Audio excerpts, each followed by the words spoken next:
She gave him everything, her love, her loyalty, her youth. But when her millionaire husband left her for another woman, she was forced to rebuild her life from the ashes. 20 years later, when he knocked on her door, what she discovered will leave you speechless. Before I begin the story, I'd like to say a quick prayer for you, my dear family. May your days be filled with peace, your heart with joy, and your steps guided by light. Amen. If you're happy to be here, drop a comment letting me know where you're watching from. And don't forget to like and subscribe so you never miss a story. Rain hammered against the glass windows of the Sterling estate. The kind of relentless storm that rattled the bones of the house and seemed to echo the chaos in Amelia's chest. Her hands clutched the edge of the marble countertop in the kitchen, knuckles pale, breath uneven. Behind her, the stainless steel refrigerator hummed, and the faint smell of roasted chicken lingered. Dinner she had prepared hours ago, but now sat untouched on the dining table. She had been waiting for him. Daniel Sterling, her husband of 12 years. The man who had built an empire in tech, who had turned a garage idea into a multi-million-dollar company. The man the business magazines called visionary. The man she had fallen for long before the world called him a genius. And tonight, that same man had come home with news that would unmake her life. "I can't do this anymore, Amelia." His voice was sharp, almost rehearsed, like a line he'd practiced in his head. His designer suit was still flawless despite the storm outside. His tie loosened just enough to look casual. He hadn't even sat down. She blinked, her throat tightening. "Can't do what?" "This marriage." He said it with finality, as if the word marriage itself had become an inconvenience, a contract to be terminated. He didn't flinch, didn't soften. "I've met someone else, and I love her." The storm roared louder outside, lightning flashing white across the darkened sky. But nothing could match the violent crash inside Amelia's soul. She laughed, but it wasn't a laugh. It was a broken, bitter sound. "You love her?" Her voice trembled, catching on the word like glass cutting skin. "Daniel, we have a daughter. 12 years of building this life together, of sacrifices, and you're just throwing it away." Daniel ran a hand through his perfectly styled hair, eyes avoiding hers. "Amelia, you don't understand. With her, it's different. She sees me, not the empire, not the pressure. Me. She makes me feel alive again." The words sliced through her, not because of their meaning, but because of what they implied. That she, Amelia Sterling, the woman who had been with him before the private jets and magazine covers, was invisible to him now. Her fingers dug deeper into the countertop, as if grounding herself in cold marble could stop her from shattering. "Who is she?" she whispered. He hesitated, then said it. "Vanessa." The name echoed in her mind. Amelia knew her. Everyone in their social circle did. Vanessa was younger, vibrant, always draped in red silk dresses at charity galas. Her laughter a little too loud. Her eyes a little too sharp. Of course it was Vanessa. "You've already decided," Amelia said flatly. It wasn't a question. It was the realization settling like ash in her lungs. Daniel's silence was the answer. Her heart wanted to scream, to beg, to fight for the man she once knew. But pride rose up instead, a quiet, deadly pride that wouldn't allow her to crumble in front of him. So she stood straighter. "Bingo. Leave." For the first time that evening, he faltered. His eyes flickered with something. Hesitation, regret, maybe even shame. But then it was gone. He nodded once, turned, and walked away. Amelia stood there, listening to the sound of the storm and the faint click of the front door shutting behind him. And just like that, the empire they had built together crumbled. Not with a bang, not with a fight, but with the soft, final sound of a door closing.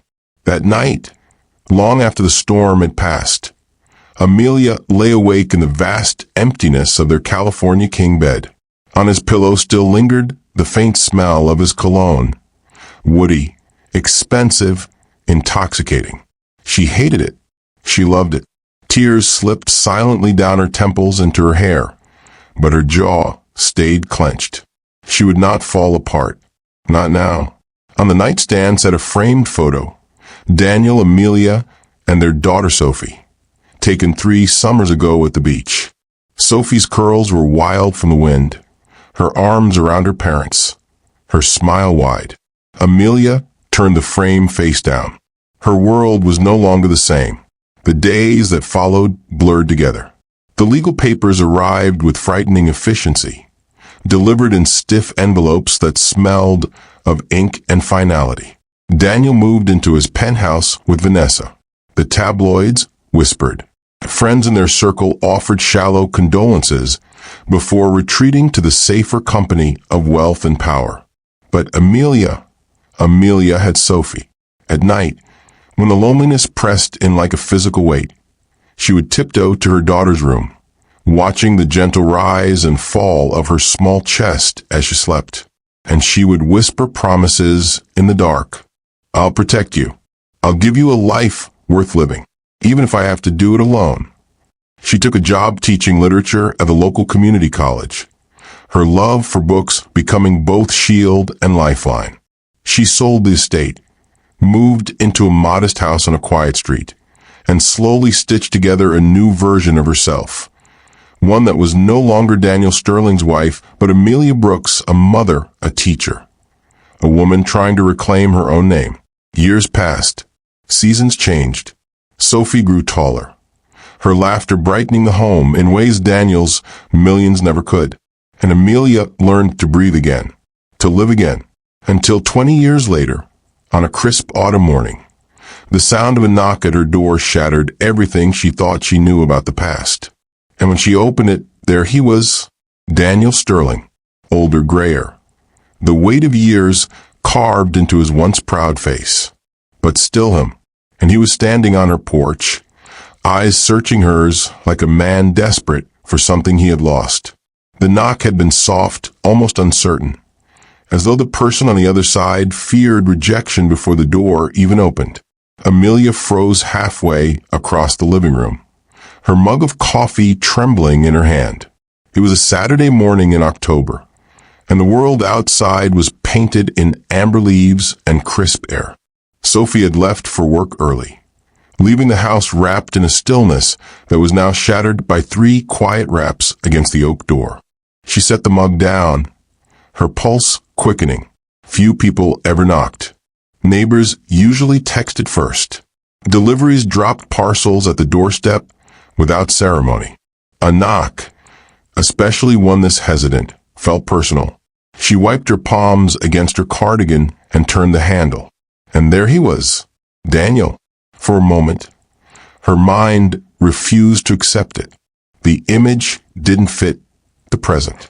He belonged in another life, another version of her story, one she had long since folded and locked away.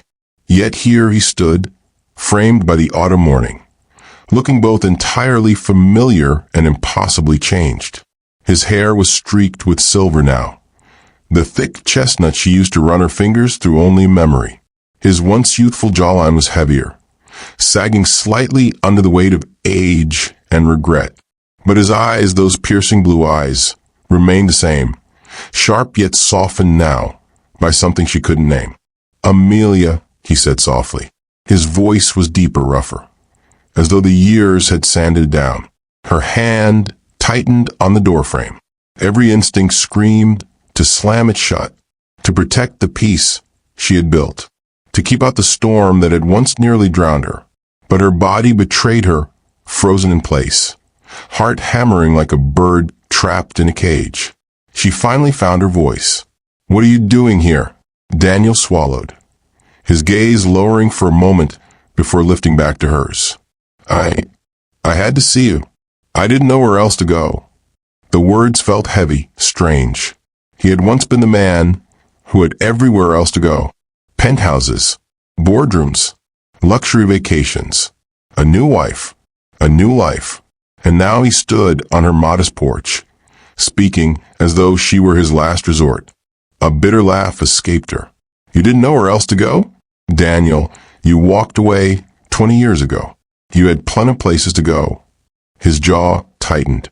He looked older in that moment, not just age, but weary, worn down by burdens invisible yet unmistakable. I know, and I deserve that. But please, can I come in? The request hung in the air like smoke.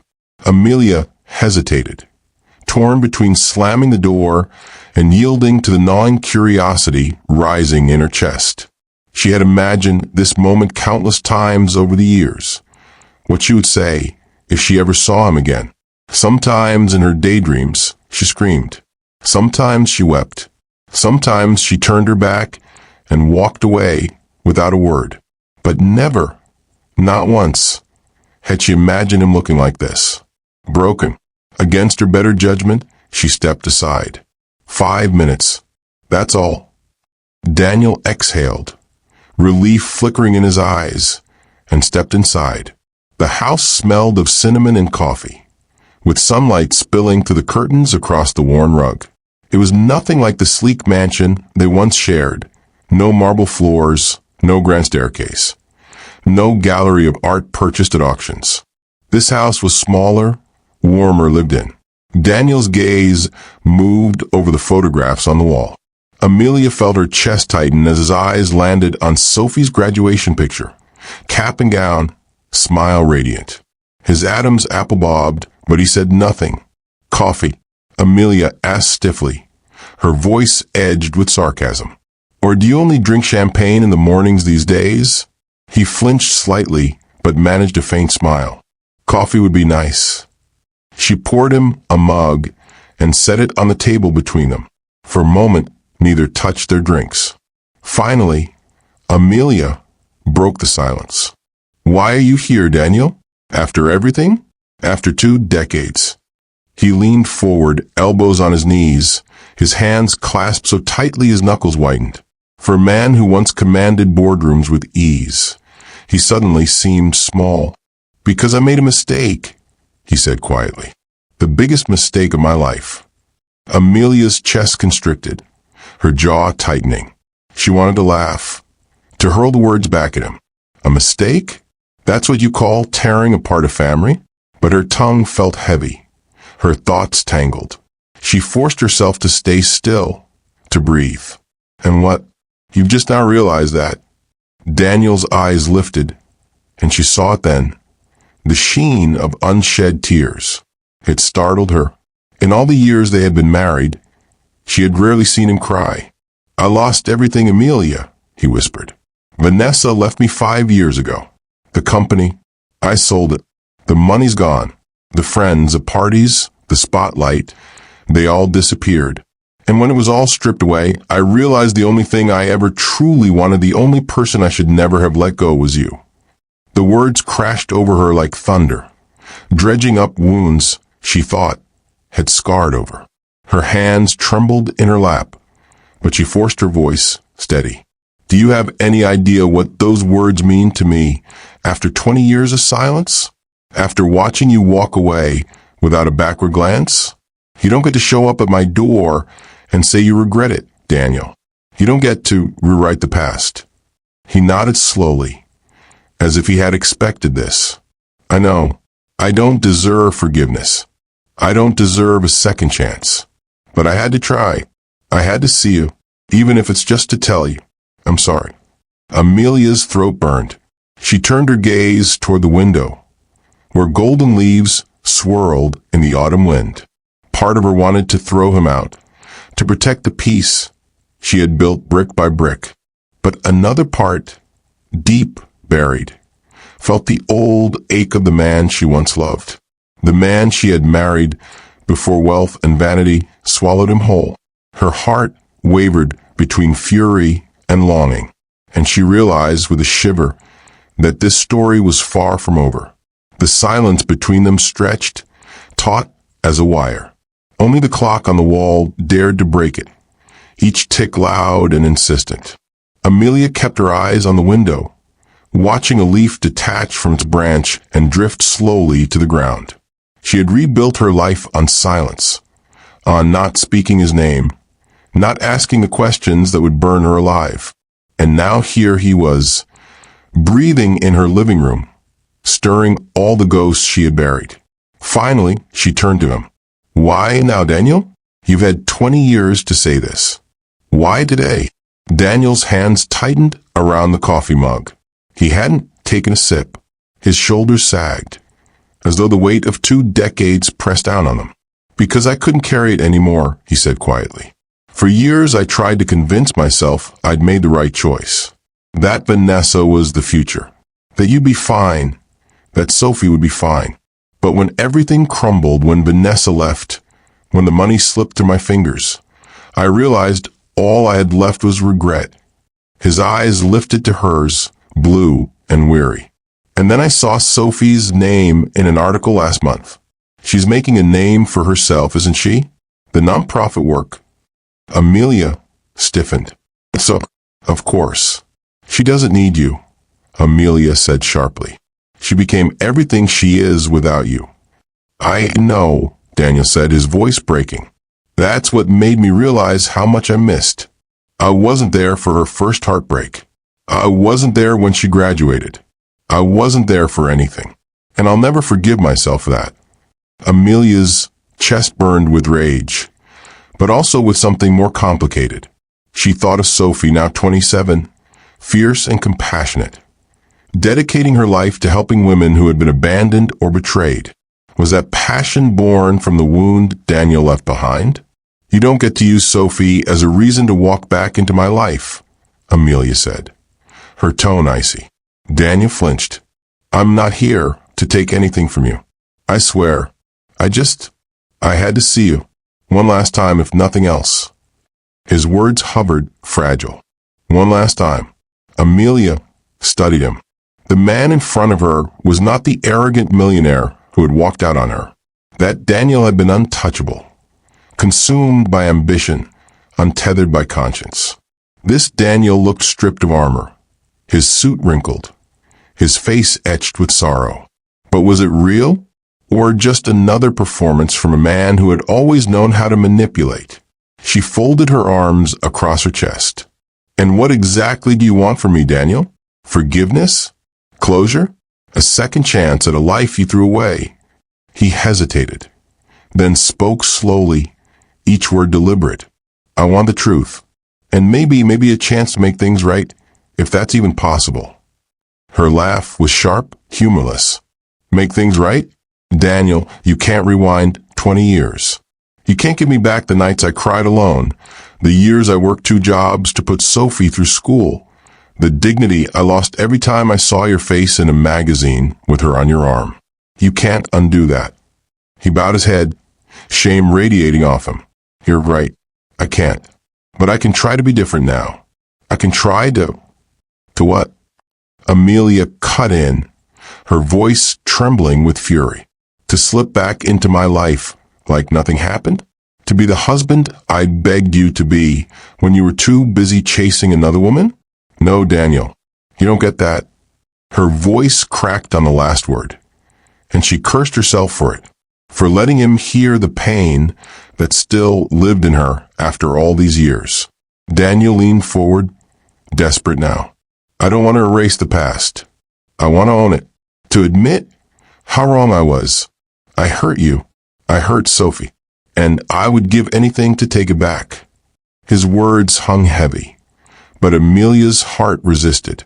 She had heard promises before. She had seen his charm disarm entire boardrooms. Could she trust anything from his lips? The kettle on the stove began to whistle, shrill and piercing. Amelia rose quickly, grateful for the excuse to put space between them. She poured the water into her cup, her hands trembling despite her efforts to stay composed. She didn't turn around when she said, You said you lost everything. What does that even mean? I mean, like you don't just lose everything. Daniel sighed. The sound carried years of defeat. It started small, bad investments, partnerships that went sour. But the truth? I was reckless. I thought the money would never run out. I thought Vanessa would never leave. I thought I was untouchable. His voice dropped lower, almost a whisper. I was wrong. And when the empire crumbled, so did everyone around me. They vanished. Amelia, every so-called friend, every partner, all of them. When the money went, so did they. Amelia closed her eyes. It was almost poetic. The man who once had the world in his hands now sat in her modest living room, stripped bare. But pity was dangerous. Pity was a doorway to forgiveness, and forgiveness was a slippery slope to pain. She turned back to him, her eyes hard. And you thought you'd come crawling back here, to the woman you abandoned, expecting me to what? Save you? His gaze locked onto hers, raw and unflinching. No, I didn't come here for saving. I came here because, when everything was gone, the only face I saw, the only voice I heard in my head, was yours. And I realized I never stopped loving you. The words fell into the room like a confession, heavy and unbearable. Amelia's breath caught, her chest tightening. For 20 years, she had dreamed of hearing those words again. And now that they were spoken, all she felt was fury. You don't get to say that, she whispered, her voice trembling. Not after what you did. Her eyes burned with tears, but she refused to let them fall. Not in front of him. Not again. The front door creaked open before Amelia could respond. Mom, I left my wallet. The voice was bright, familiar, and unguarded, until it wasn't. Sophie froze in the doorway, her keys still dangling from her hand. Her gaze swept across the room, and when it landed on Daniel, her entire body stiffened. For a heartbeat, silence. Then her voice, sharp as glass. You. Daniel stood abruptly, guilt flashing across his face.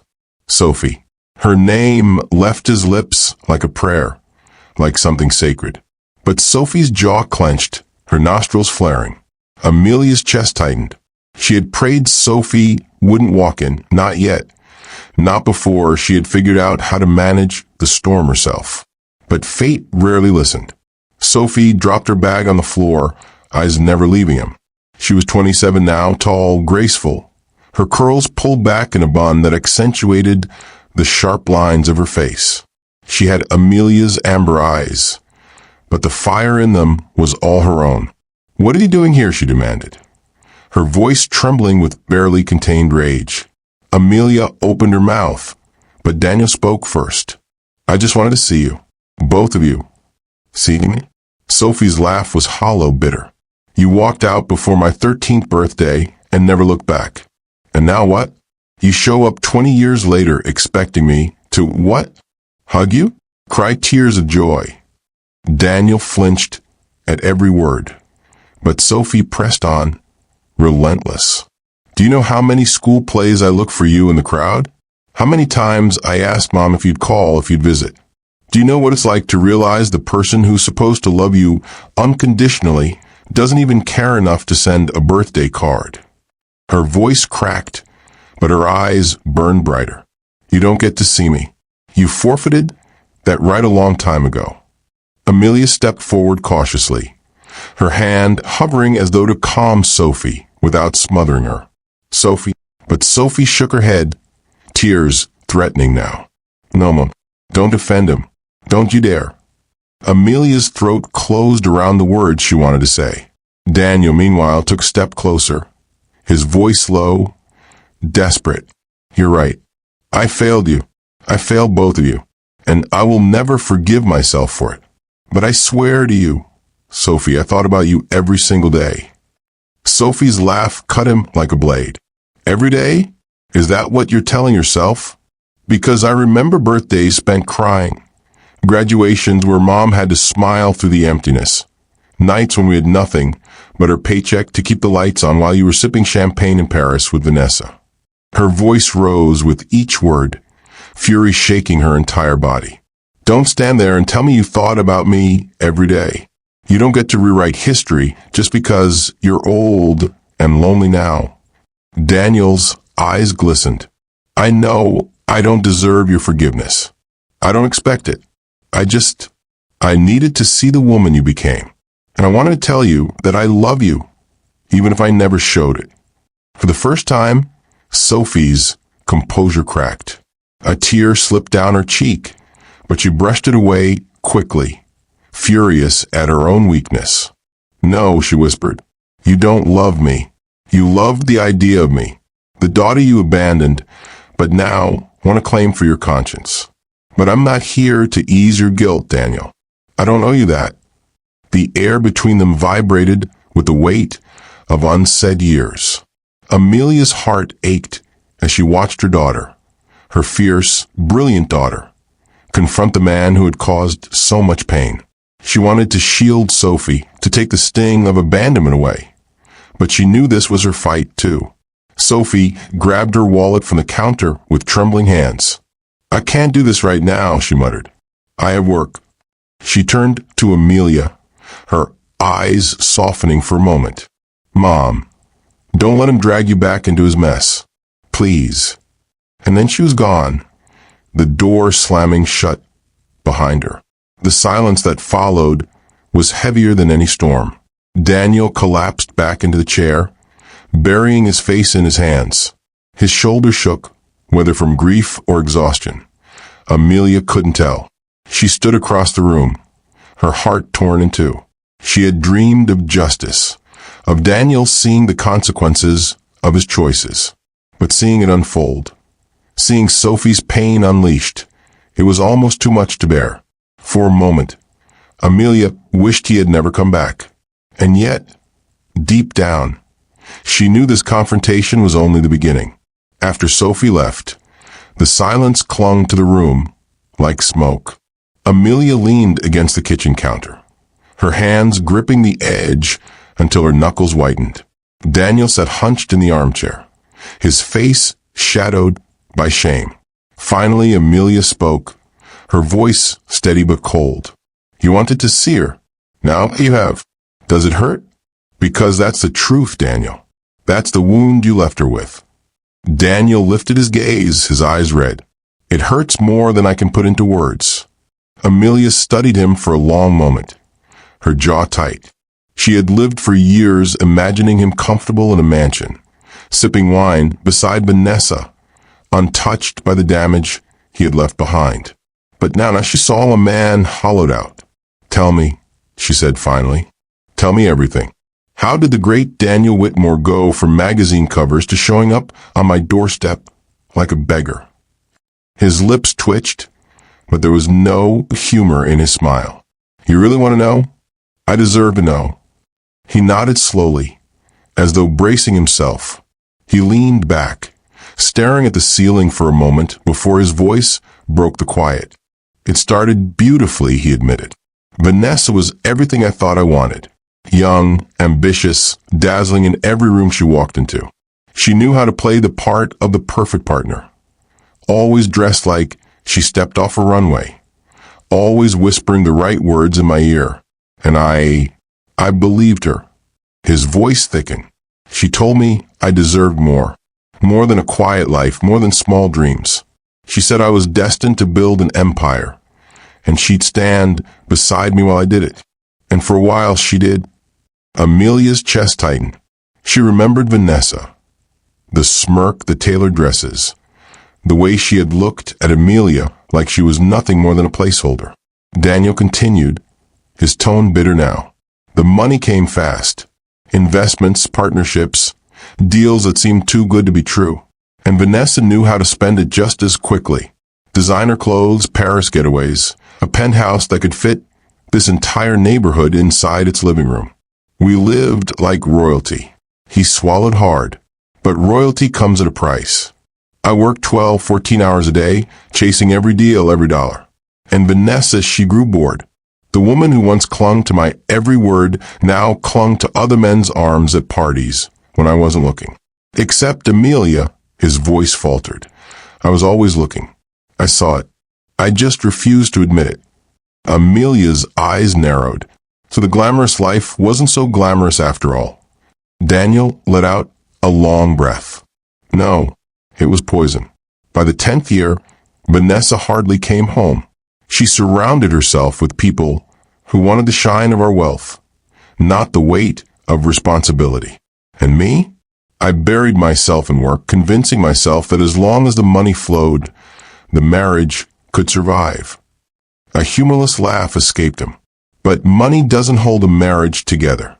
Not when there's no love left. Amelia's throat tightened, but she said nothing. Then came a collapse, Daniel whispered. One of my partners siphoned money from under me. Millions gone overnight. Lawsuits followed.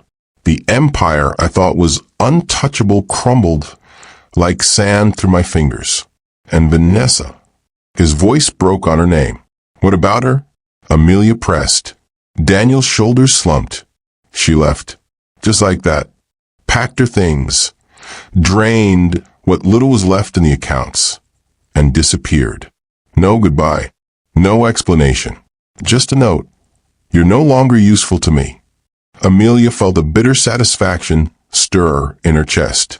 For years she had imagined Vanessa living a charmed life while Amelia scraped by. But now she saw the truth. Even Daniel, with all his wealth, had been disposable to her. And what did you do then? Amelia asked quietly. He gave a hollow laugh. I drank. I begged banks for extensions. I tried to claw my way back into the boardrooms that once welcomed me. But without Vanessa's charm and with my reputation shattered, no one wanted me. I went from private jets to selling my cufflinks to pay rent. From front-page interviews to whispers of bankruptcy. His eyes locked onto hers, raw and vulnerable. And in the ruins, when everyone had vanished, the only thing I could think about was you. The woman I had traded for vanity. The woman who had given me a daughter, a home, a life worth something real. And I realized too late that I had thrown it all away for nothing. Amelia's chest ached. She wanted to hate him more than ever. But there was a sincerity in his words that disarmed her. Daniel, she whispered, her voice unsteady. Do you have any idea how many nights I prayed you would come back? How many times I wondered if I wasn't enough? If Sophie wasn't enough? And all the while, you were living in palaces while we lived in shadows. His eyes shone with tears. I know, and that's the sin I'll carry to my grave. The room grew quiet again, but it was no longer the silence of avoidance. It was the silence of two people staring at the wreckage of what had once been, and realizing just how much had been lost. Amelia stood motionless, arms crossed over her chest, as Daniel's confession echoed through the room. His words had weight, yes, but she had carried heavier truths on her shoulders for 2 decades. She thought of Sophie's slammed door, her daughter's tears, proof that some wounds never truly healed. Could a man's remorse rewrite all of that? No, not yet. Maybe not ever. You want pity, she said finally, her tone like steel. You want me to look at you and feel sorry for the man who destroyed my life. But you don't deserve pity, Daniel. You deserve exactly what you got. Daniel's face tightened, his jaw working as though he wanted to argue but knew better. You're right, he said simply. I deserve worse. The honesty disarmed her for a second, and she hated that it did. She turned toward the window, pulling the curtain back with brisk movements. Outside, the autumn sun was setting, painting the sky in shades of crimson and gold. The world looked deceptively peaceful, nothing like the storm inside her. Do you know what it was like?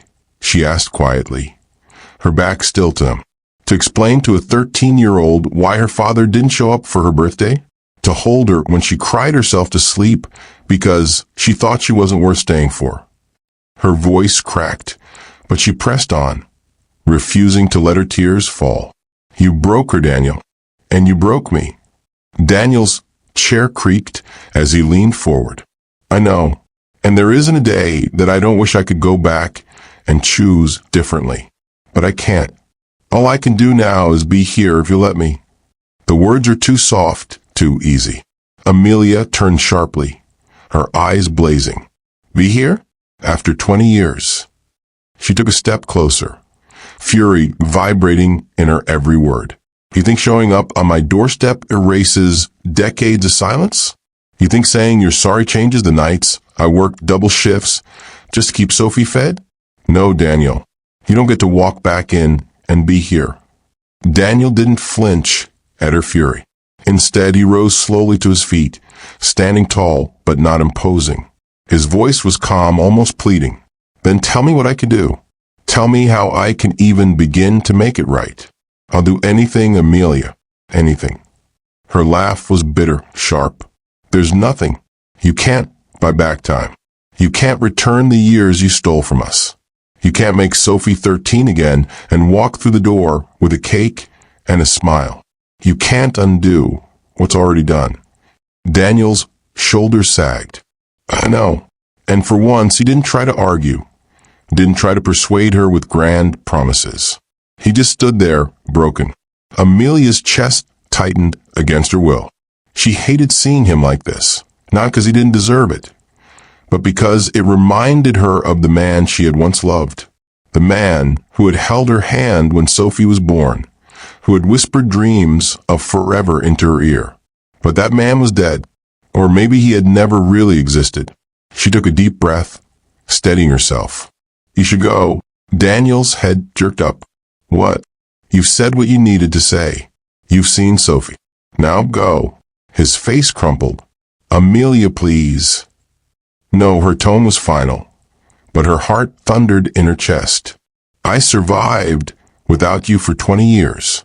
Sophie survived without you. We don't need you now. Daniel opened his mouth, but no words came. Slowly he nodded. Pain etched across every line of his face. He walked toward the door, each step heavy. His hand rested on the knob for a long moment, as though he couldn't quite bring himself to turn it. Finally, he looked back, his eyes glistening. I'll leave, he said softly. But know this, I'm not here to take anything from you. I just wanted to give you the truth. And maybe one day, you'll believe me when I say I never stopped loving you. The door clicked shut behind him. Amelia stood in the silence, her breath unsteady. She pressed a hand to her chest, willing her heart to calm. But the fortress around her heart, it wasn't as impenetrable as she wanted to believe. Not anymore. Daniel walked down the narrow path leading from Amelia's porch, his hands buried deep in his coat pockets. The autumn air bit at his skin, but it was nothing compared to the chill inside him. Each step away from her door felt heavier than the last, like his body was fighting against the separation. The streets were quiet, dotted with yellow leaves skittering across the pavement. In another life, he might have admired the beauty of the season. Tonight, all he saw was emptiness. He reached the corner and paused. For a fleeting moment, he considered turning back, knocking on the door again, begging Amelia not to shut him out. But the look in her eyes replayed in his mind. Hard, unyielding, final. No, he had lost the right to beg. With a heavy sigh, he hailed a cab. The driver barely glanced at him as he slid into the back seat. Where to? Daniel hesitated. The truth was, he didn't have a home anymore. Not the kind of home Amelia had. His penthouse was gone, repossessed along with the cars, the watches, the tailored suits. What he had left was a rented hotel room that smelled faintly of mildew and disappointment. Hilton on 9th, he muttered. The ride was silent, save for the hum of the engine. Daniel stared out the window at the glowing storefronts and laughing couples walking hand in hand. It was like looking into a world that had shut him out. When the cab stopped, he handed the driver a crumpled bill and made his way inside. The lobby was busy with travelers, but Daniel felt invisible. Once, hotel staff would have rushed to greet him by name, offering champagne and smiles. Now he was just another face passing through. He swiped his key card and entered the small room on the 4th floor. The bed was unmade, the curtains drawn tight against the night. He tossed his coat onto the chair and sat heavily on the edge of the bed, burying his face in his hands. For a long time, he sat there, motionless. When he finally moved, it was to reach into his pocket. He pulled out a worn leather wallet, frayed at the edges. From inside, he slid out a photograph, creased, faded from years of being handled. It was Amelia, holding a young Sophie in her arms. Sophie couldn't have been older than 6, her curls wild, her smile wide and pure. Amelia's eyes sparkled in that way he hadn't seen tonight, a light he had extinguished long ago. His throat tightened. He traced a finger over the photo, his vision blurring. "I'm sorry," he whispered to the empty room. "God, I'm so sorry." The words hung in the stale air, unheard, unanswered. He lay back on the bed, staring at the ceiling. Sleep wouldn't come easily. He knew that. Nights had been this way for years now, filled with ghosts of choices, echoes of laughter he could never reclaim. But tonight, something was different. Tonight, he had seen Amelia again. He had heard Sophie's voice, even if it was filled with hate. And for the first time in years, he felt the faintest flicker of something he had thought lost forever. Hope. Fragile. Dangerous. But real. The house was quiet after Daniel left, but Amelia couldn't find peace in the silence. She moved through the kitchen like a ghost, wiping down counters that were already clean, rearranging mugs in the cabinet. Anything to avoid sitting still with her thoughts. It wasn't long before she heard the familiar rattle of a key in the door. Sophie stepped inside, her shoulders slumped with exhaustion. She carried her work bag in one hand, her jacket draped over the other. "Long shift?" Amelia asked gently, breaking the silence. Sophie nodded without meeting her eyes. "Yeah, busy night at the hospital." Amelia studied her daughter. Sophie looked strong, always had.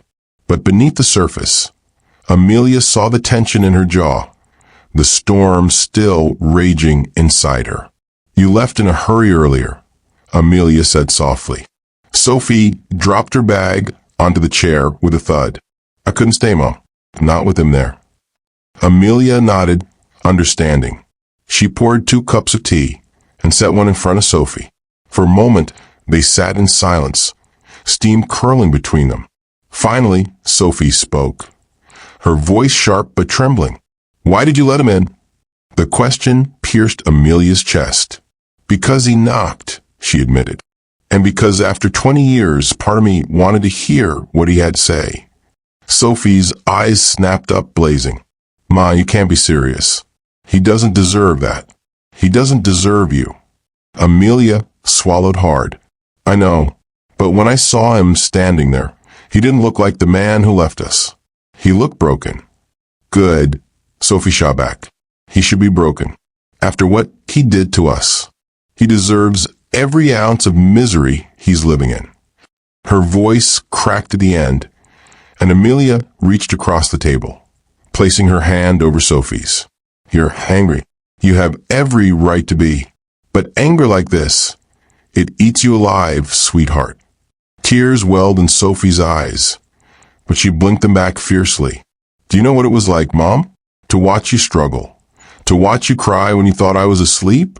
To hear the whispers at school about how my dad ran off with another woman.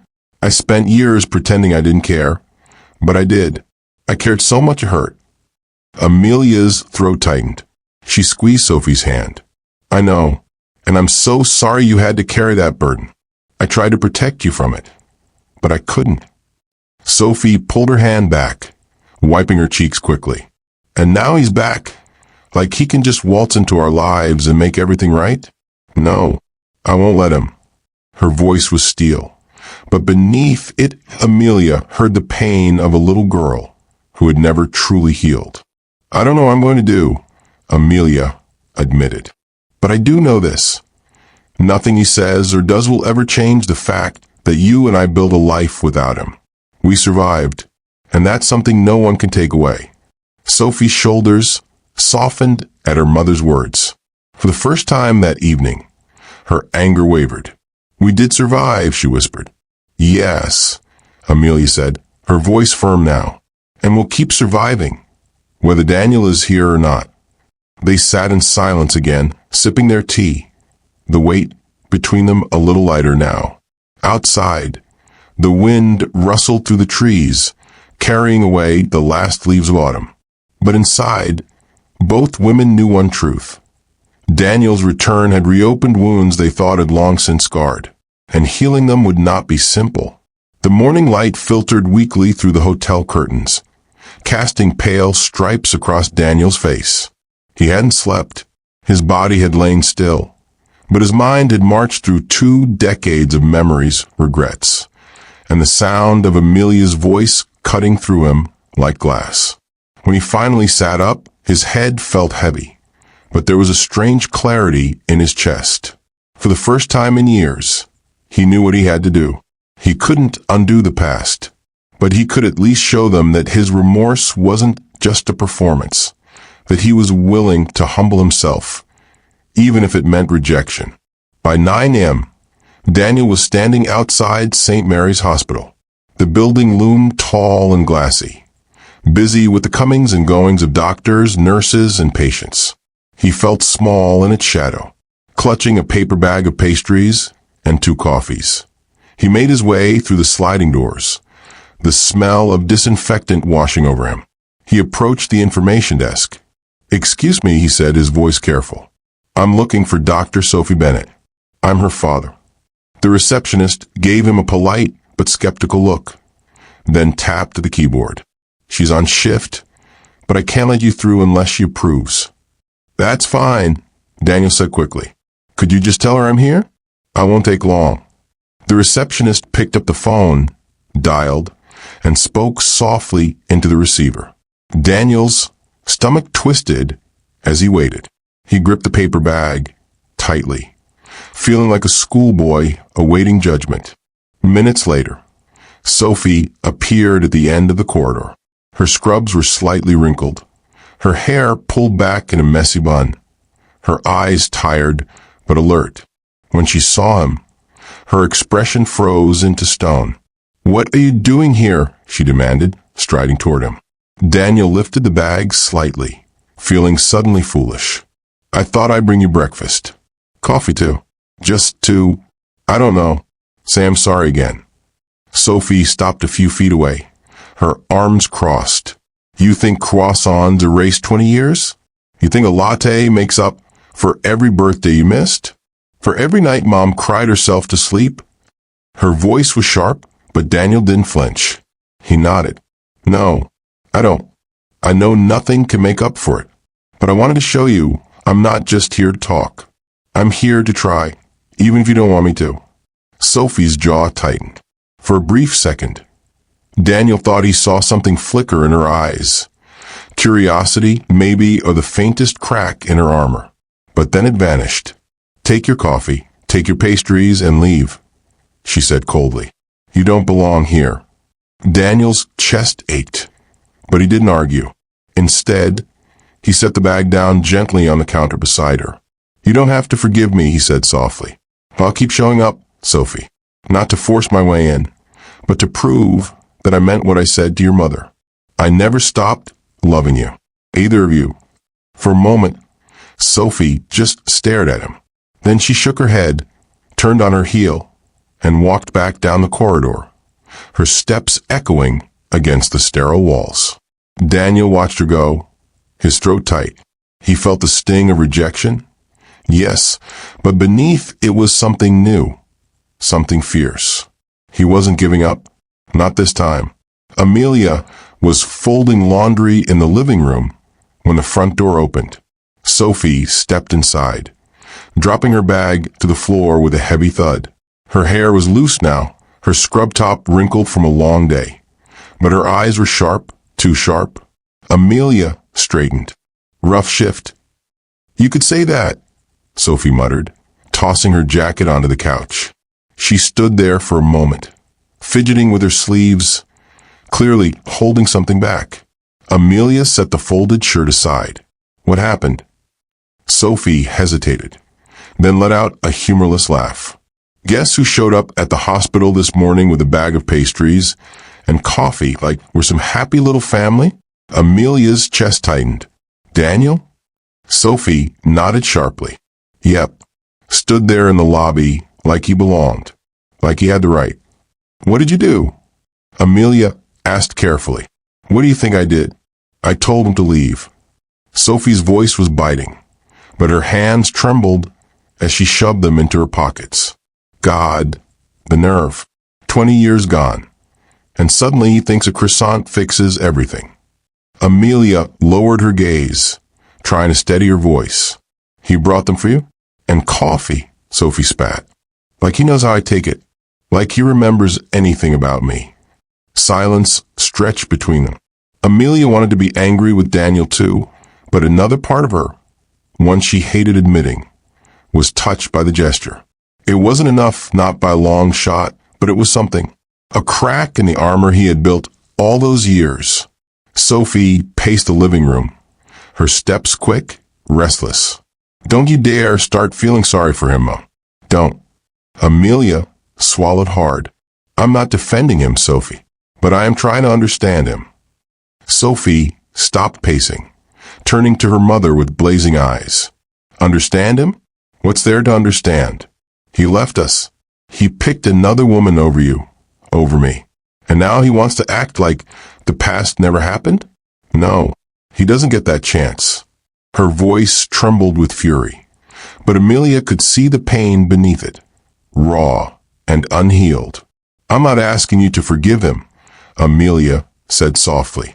I'm not sure I can either, but I can't ignore the fact that he's trying. Maybe too late, maybe in all the wrong ways, but he's trying. Sophie's shoulders slumped, and for a moment, she looked less like the strong doctor she had become, and more like the little girl who once cried herself to sleep in Amelia's arms. I don't know how you can even look at him without wanting to scream. Amelia's chest ached. Sometimes I do want to scream. Sometimes I want to slam the door in his face and tell him to disappear forever. But then, I remember who he was before all of this. The man I loved. The father who held you when you were a baby. Sophie shook her head fiercely. That man doesn't exist. He died the day he walked out on us. Amelia's eyes stung, but she said nothing. She knew her daughter believed it. Some days, Amelia believed it too. But Daniel's broken eyes at her doorway, his trembling hands as he spoke, those haunted her now. She wanted to hate him. God knew he deserved it. And yet, hate had never erased love as cleanly as she wished it would. Mom, Sophie whispered after a long silence. Please don't let him back in. Not after everything. Amelia reached out, brushing a curl from Sophie's cheek. I won't let him hurt us again, she promised. But even as she said the words, Amelia wasn't sure if she could keep them. Daniel woke before dawn, though sleep had barely touched him. The photograph of Amelia and Sophie still lay on the nightstand, its edges worn smooth by his restless fingers through the night. He slipped it back into his wallet, tucked it against his chest, and told himself it was time. Time to stop hiding behind apologies. The hotel mirror showed a man he barely recognized. Hair streaked with gray, lines carved deep around his eyes. A suit too old to pass for power anymore. He buttoned it anyway. Armor of a man who had once commanded boardrooms, even if now it felt like a costume. By 7, he was on the street, the city just waking around him. Cafes bustled with the scent of coffee. Delivery trucks blocked intersections, and office workers hurried with phones pressed to their ears. Daniel had walked these same streets years ago, but always from the back seat of a chauffeured car. Now he walked alone. He stopped first at a construction site, the roar of machinery and the shouts of men filling the morning air. The foreman, a broad man with a hard hat tilted back on his head, gave Daniel a quick once-over. You ever work construction? The man barked. Daniel shook his head. No, but I can learn. I'm strong and I'll do whatever you need. The foreman snorted. You don't look like you've lifted anything heavier than a pen. Sorry, old man. We don't need suits swinging hammers. Daniel thanked him quietly and walked on. At a diner 2 blocks over, he asked if they needed dishwashers. The manager eyed his manicured hands, the way he stumbled over his words, and shook her head. This isn't charity. We need someone who can keep up. Rejection after rejection followed. Warehouses, delivery jobs, even a janitorial service. Each note chipped away at his pride. But Daniel forced himself to keep moving. By late afternoon, he found himself outside a small auto shop on the edge of the city. The sign above the garage was faded, the paint peeling. But inside he could hear the clang of tools and the hiss of an air compressor. A man in grease-stained coveralls emerged, wiping his hands on a rag. He was younger than Daniel by maybe 10 years, but his face carried the kind of grit born from long hours and hard labor. "You looking for service?" the man asked. "No," Daniel said. His voice cracked, but he steadied it. "I'm looking for work." The man raised a skeptical brow. "You ever fixed a car before?" Daniel shook his head. "No, but I can learn. I'm not afraid to get my hands dirty." Something in the way he said it must have struck the mechanic differently than the others. The man crossed his arms, studying him for a long moment. "You don't look like a mechanic." "I wasn't," Daniel admitted. I used to run a company, a big one, but I lost it all. Now I just want honest work." The mechanic's eyes softened just slightly. "Oomph. You know how to sweep a floor?" Daniel nodded. "Good. Start there." For the first time in years, Daniel felt something stir inside him that wasn't shame or regret. It was small, fragile, but it was real. It was the beginning. The first day at the auto shop left Daniel's muscles screaming. He had spent hours sweeping the concrete floor, lugging heavy boxes of parts, and scrubbing oil stains that refused to disappear. His once pristine shirt was smeared with grease, his expensive shoes ruined. By the time the shop closed, his back ached so badly he could barely straighten. But when the mechanic, who introduced himself as Joe, tossed him a bottle of water and said, "Not bad for a rookie," Daniel felt a flicker of pride. The next morning, he showed up again, and the morning after that. At first, his hands fumbled with even the simplest tools. A wrench slipped and bloodied his knuckles. A jack stand nearly toppled when he forgot to secure it properly. Joe barked corrections. The younger mechanics laughed under their breath, and Daniel swallowed his humiliation without protest.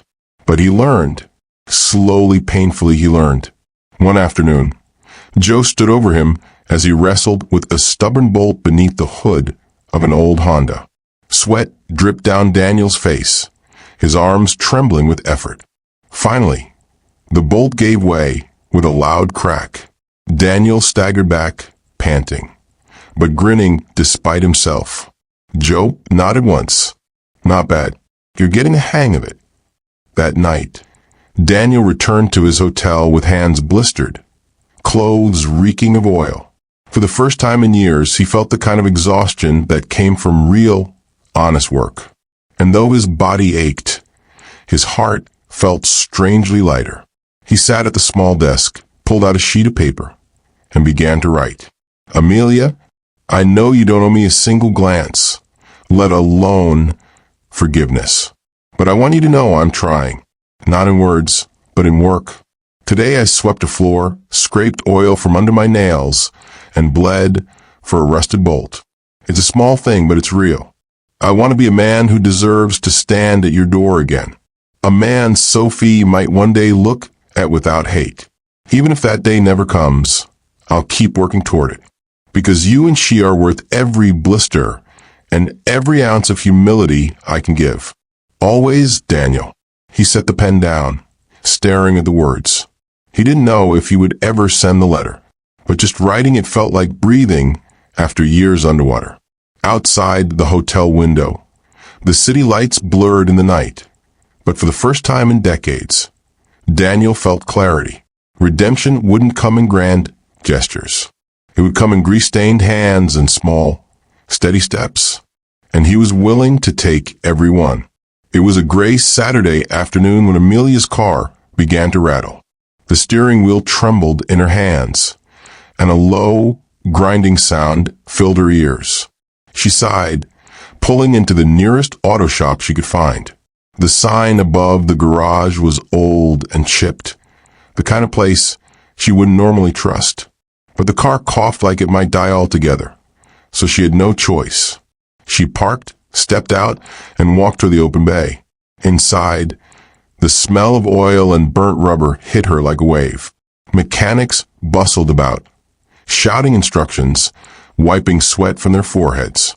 Then she saw him, bent over the hood of a car, a rag shoved into his pocket.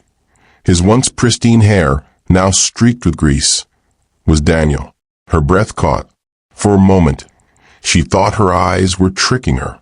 Daniel, the man who had once worn tailored suits, who had wined and dined investors in glass towers, who had abandoned her in pursuit of luxury, was standing there in oil-stained coveralls, his hands black with grime. Her heart thudded painfully. He didn't see her at first. He was too focused. His brow furrowed as he tightened a bolt with trembling hands. His movements were clumsy, awkward, but there was determination in them. Joe, the head mechanic, glanced over and noticed Amelia. "Ma'am, need some help?" Amelia nodded quickly, trying to compose herself. "Yeah, it's my car. It's making a horrible sound." Joe waved for someone else to check it, but Daniel finally looked up. His eyes widened, and the wrench slipped from his hand, clattering to the floor. "Amelia," he whispered. Her throat tightened. She wanted to turn around and walk out, but her feet refused to move. Daniel wiped his hands nervously on his rag, leaving streaks of black across already ruined fabric. He looked nothing like the man she remembered, yet somehow in this stripped-down, humiliated version of him, she saw a glimmer of something she hadn't in years. Humility, respect, regret made flesh. "Your car," Daniel said softly, gesturing toward it. I could take a look." Amelia's instinct was to say no, to keep the walls high and unbreachable. But another part of her, the part that remembered the young man who once fixed her bicycle chain when they were just 22 and broke, hesitated. Their eyes locked, a storm of history swirling silently between them. "Do what you can," Amelia said at last, her voice measured. Daniel nodded, fumbling to grab his tools. He bent over the car, his hands shaking but steady enough to begin. Amelia stood by the door, arms crossed, watching. She told herself it was just necessity. Her car needed fixing, but in truth, she couldn't look away. And as she watched Daniel work, the years between them seemed both impossibly wide and dangerously thin. Daniel leaned into the open hood, his brow furrowed. Every muscle in his arms burned, but he forced his hand steady. The grinding sound Amelia had described was clear now, worn brake pads, something he'd only just learned to identify a week ago. Joe passed by and noticed his struggle. "Need a hand, Hayes?" Daniel shook his head quickly. "I've got it." His voice carried a quiet desperation. This wasn't just about fixing a car. This was about proving, to Joe, to Amelia, and maybe most of all to himself, that he wasn't useless anymore. Amelia stood a few feet away, arms crossed tightly. She tried to look disinterested, but her eyes followed his every move. Watching Daniel work with grease-stained hands was surreal. This was a man who once signed contracts worth millions without breaking a sweat, now fumbling with bolts in a small neighborhood shop. After a few tense minutes, Daniel straightened, wiping sweat from his forehead. "It's the brakes. Pads are worn almost to the metal." Amelia blinked.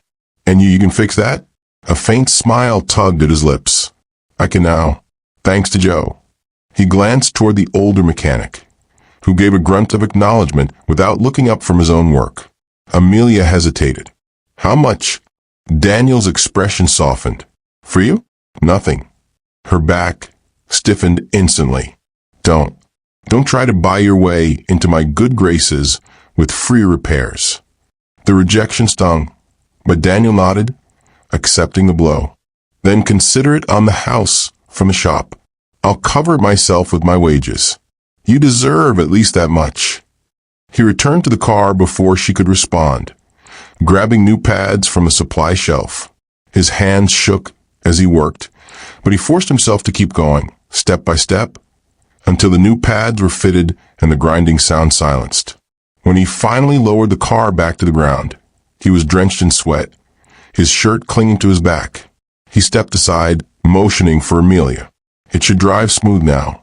She slipped into the driver's seat, turned the key, and pressed the brake pedal. Smooth. Silent. Perfect. For a long moment, she just sat there, her hand still resting on the wheel. Then she looked up at him.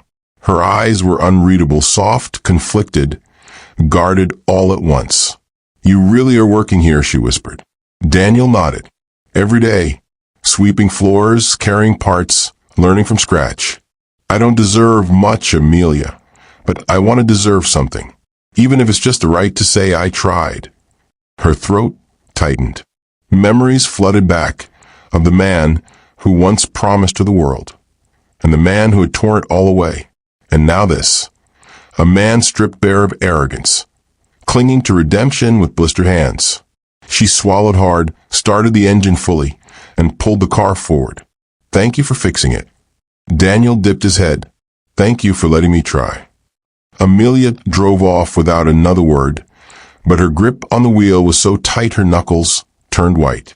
Behind her, Daniel stood in the fading light of the garage, sweat and grease marking his skin. For the first time since knocking on her door, he felt a flicker of hope. Maybe small actions could still speak louder than all the apologies in the world. Sophie slammed the kitchen door, so hard the frame rattled. "You let him touch your car?" Amelia set her grocery bag on the counter, bracing herself. "Sophie, please." "No." Sophie's voice cracked with fury. "After everything he did to us? After leaving you with nothing. Leaving me with nothing. You just stand there and let him play mechanic like we're supposed to clap for him." Amelia took a deep breath. "He didn't ask for thanks. He just fixed it. That's what he wants you to think," Sophie spat. "He's trying to crawl back into our lives, and you're letting him. Don't you see?" Her daughter's eyes blazed with the same fire Amelia had once admired, the fire that made Sophie unafraid to speak her truth. But beneath that fire was hurt, deep, unhealed hurt. Amelia reached out, but Sophie stepped back. "You can forgive him if you want, but I won't. I'll never forgive him." And with that, Sophie stormed out, slamming her bedroom door upstairs. Amelia stood frozen in the kitchen, heart aching. She had spent 20 years holding Daniel in contempt. Now seeing him broken down, stripped of pride, something in her couldn't ignore the change. But Sophie wasn't ready.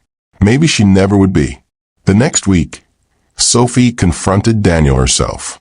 She stormed into the auto shop unannounced, her heels clicking like thunder across the greasy floor. Joe muttered, "Oh," and quietly disappeared to the back. Daniel straightened, wiping his hands nervously. "Sophie, don't say my name like you know me." Her voice dripped acid. "You don't know me. You gave up the right when you left." Daniel's chest tightened. "You're right. I don't deserve to know you. But..." "No buts." Sophie cut him off, eyes burning. "You think working here covered in oil makes up for the years Mom cried herself to sleep? For the birthdays you missed? For the times we couldn't afford heat in the winter? You think this," she gestured to his grease-stained coveralls, "is redemption?" Daniel swallowed hard. His throat ached, but his voice came steady. "No, it's not redemption. It's just the first step. I can't erase the past, Sophie. I can't give back what I stole from you and your mother. But I can live differently now.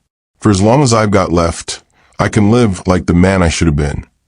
Sophie's lips trembled, but she masked it with rage. "Save your speeches. You'll never be my father." She turned on her heel and stormed out, leaving Daniel shattered. That night, Amelia found Sophie curled on her bed, her face buried in her pillow. "I hate him," Sophie whispered when Amelia sat beside her. "I hate him so much." Amelia stroked her daughter's hair, her own eyes stinging. "You don't have to forgive him, Sophie. Not now. Not ever if you choose.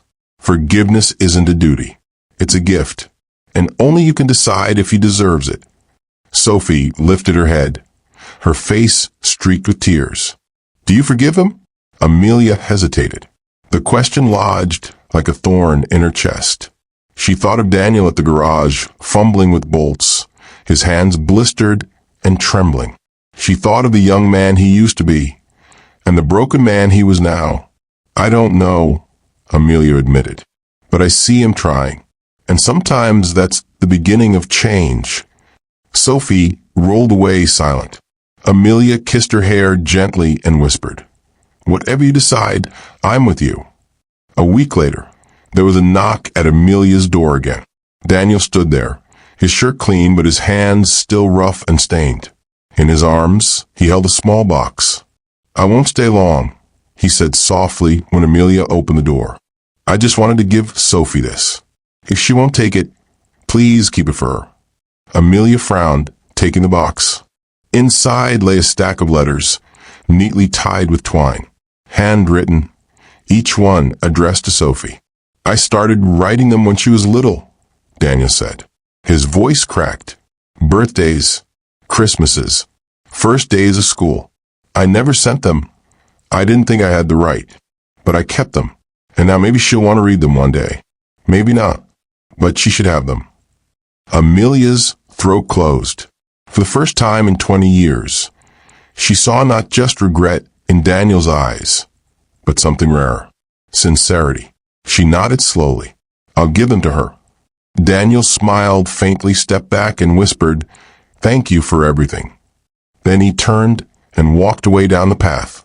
Amelia clutched the box to her chest, the weight of 20 years heavy in her arms. That night, Sophie sat at the kitchen table, the box open before her. She flipped through the letters, each one dated, each one written in a father's longing voice. Her hands trembled. She wanted to throw them away, to burn them, to erase him from her life forever. But instead, she found herself reading. Dear Sophie, the first letter began, Today you turn 6.